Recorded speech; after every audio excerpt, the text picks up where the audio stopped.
guys! Welcome to my channel. Alright, isang maulang umaga po sa ating lahat. So, alam niyo naman, tag-ulan. So, maulan sa atin ngayon. Nagsimula pa ng umaga ang ulan. So, for today's video, gusto ko kayong bigyan ng mga some tips kung paano natin makukuha ang loob ng ating mga guests at kung paano natin sila masasatisfy or mabibigyan ng magandang service on board.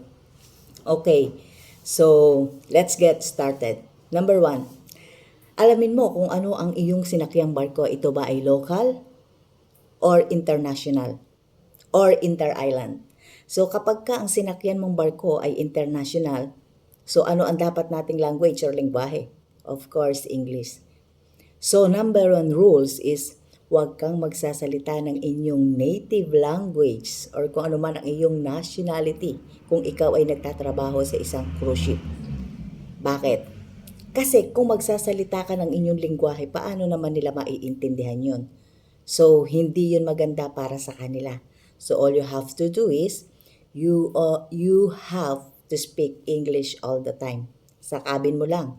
Ikaw pwede magsalita ng Tagalog kung kausap mo ang iyong mga mahal sa buhay. Pero kapag ikaw ay isang frontliner, kung ikaw ay nagtatrabaho sa harap ng mga guests, kailangan mong makipag-usap sa kanila ng international language, which is English. Alright? Number 1. Number 2, kapag ka nakikipag-usap ka sa kanila, you maintain eye-to-eye contact. Bakit?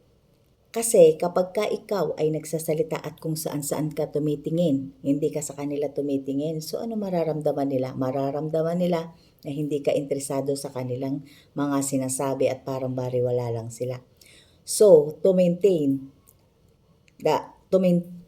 ang kanilang trust to you, kailangan ma-maintain mo yung kanilang trust at mag-gain mo yung kanilang satisfaction.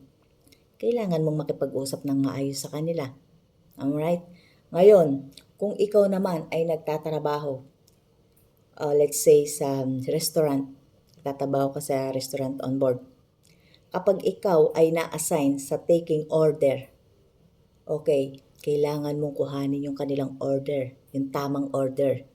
Ngayon, kapag sinabi nila kung ano ang order nila, kailangan mo yang i-repeat para sa kanila. Or, kung hindi mo naintindihan ang kanilang sinasabi, kailangan mong sabihin sa kanila, "Ma'am, I'm sorry. Will you please repeat it for me because I can't understand?" Alright, so uulitin nila yon. Kailangan lang makipag-usap ka sa kanila ng very clear. Kailangan naintindihan mo. Kailangan accurate yung iyong mga sinasagot sa kanilang mga question kung ikaw ay nakikipag-usap sa kanila. Okay. So, kung ikaw naman ay na-assign pa rin sa F&B pa rin o sa buffet o kapag halimbawa nakita mo ang guest, batiin mo sila na, "Oh, good morning ma'am, how is your sleep? Okay, so enjoy your breakfast." Mga ganyan ba? So, kailangan mo silang kausapin. Hindi mo sila pwedeng baliwalain. So, pagka ganyan, natandaan ka ng guest, nakipag-usap ka sa kanila ng maayos. So, anong nafe-feel nila na talagang sila ay welcome, nabigyan natin sila ng magandang serbisyo. So, sasabihin ng mga guests na, "Oh, maganda ang mga crew dito sa gitna sa barko." So, ano gagawin nila? Babalik at babalik sila. Ngayon, kung kailangan kumakain na sila, kailangan mo i-provide kung ano kailangan nila. Kung kailangan nila ng tubig, kahit ba buffet yan, kailangan. So, alokin mo pa rin sila or coffee. Timpla mo sila ng coffee. Or especially, heto pa, dumarating sa barko na nagkakaroon ng matinding alon. Especially if you're going, kung ang itinerary is going to London. As my experience, kapag papunta kami ng Southampton, yan ang pinakamaalon sa dagat, ang papuntang Southampton.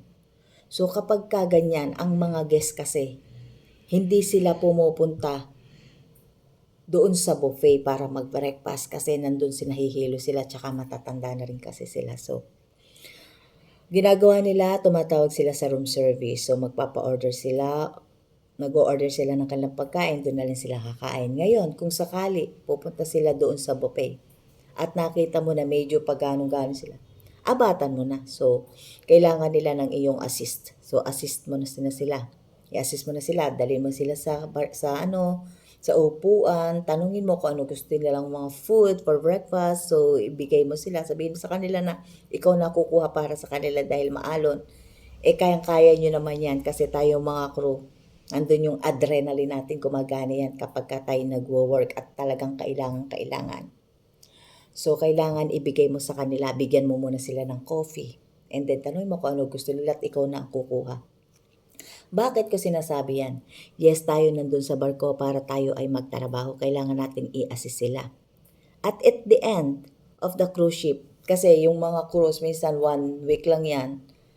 And then, meron din 2 weeks. Pero kami, 2 weeks kasi ang aming cruise ship. So, ang itinerary is Europe.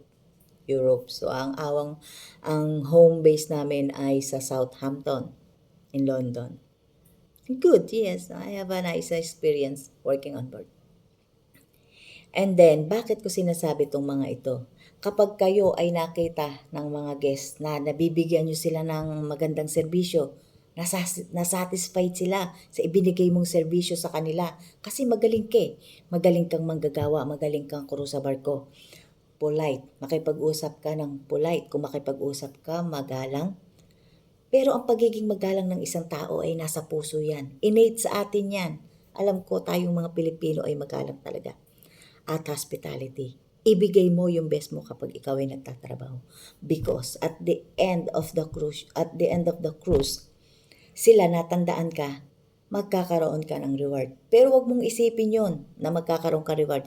Ibigay mo yung best mo dahil yan ay natural sa'yo. Ibigay mo yan dahil tayo nando para matulungan sila. Yes. Ngayon, may mga pagkakataon na minsan nagugustuhan ka nila, so nagbibigay sila sa inyo ng tip. Common yan. Yes, given yan. Talagang nagbibigay sila ng tip. Ngayon, kung nakita kanila na maganda ang iyong serbisyo para sa kanila, so makakatanggap ka ng medyo maganda-gandang tip. Yan pong tinip na ibinibigay ko sa inyo ay yung itong mga advice na ibinibigay ko sa inyo ay dali nyo kung isa kayo sa gustong magtrabaho ng barkod. Dahil masasabi ko sa inyo na makakaroon kayo ng malaking benepisyo dyan. Yes. So alamin nyo lang kung ano ang mga rules sa barko para hindi kayo magkaroon ng trouble or violence sa cruise ship. Alam ko naman na tayong mga Pilipino ay talagang mga hardworking. Pero higitan nyo pa, gawin nyo yung best nyo. Yun lang masasabi ko sa inyo kapag kayo ay, at gawin nyo matibay ang loob nyo. Kasi ang kalaban natin dyan kapag tayo nagtatrabaho bilang isang OFW, tayo ay homesick. Yan ang number 1 nating kalaban. Sa barko, homesick, seasick. Yan ang inyong magiging kalaban.